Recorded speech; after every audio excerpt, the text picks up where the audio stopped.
Kamusta po sa inyong lahat?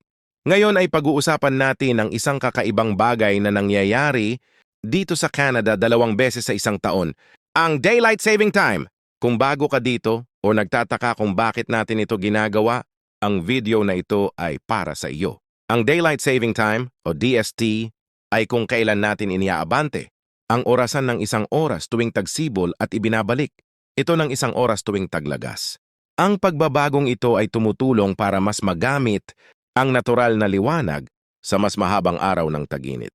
Gaya ng maraming ibang bansa, sinusunod ng Canada ang DST upang makatipid sa enerhiya at mapahaba ang liwanag ng araw sa gabi.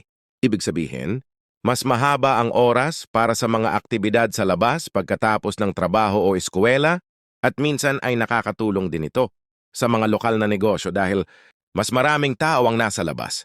Sa Canada, nagsisimula ang DST tuwing ikalawang linggo ng Marso kung kailan iniaabante ang orasan ng isang oras sa ganap na 2 a.m.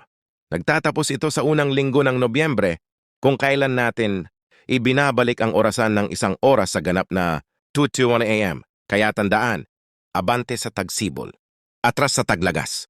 Hindi lahat ng probinsya o teritoryo ay sumusunod sa DST. Halimbawa, ang karamihan sa Saskatchewan ay nananatili sa standard time sa buong taon. Nakakatuwang malaman kung paano nag-aangkop ang ibang lugar sa kanilang mga schedule. Para sa ilang tao, nakakalito ang pagbabago ng oras, lalo na kapag abante sa tagsibol at nababawasan ng isang oras ang tulog. Pero, ang unti-unting pag-adjust sa iyong oras ng tulog ay makakatulong para masanay ka agad. At syempre, sino ba ang hindi matutuwa sa dagdag na oras ng pahinga kapag atras sa taglagas? Kaya, ayan ang maikling paliwanag tungkol sa Daylight Saving Time sa Canada. Kung gusto mo ito o nalilito ka pa rin, bahagi ito ng buhay dito. Salamat sa panonood. Kung nakatulong ito sa iyo, huwag kalimutang mag-like at mag-follow para sa iba pang impormasyon tungkol sa buhay sa Canada. Hanggang sa muli!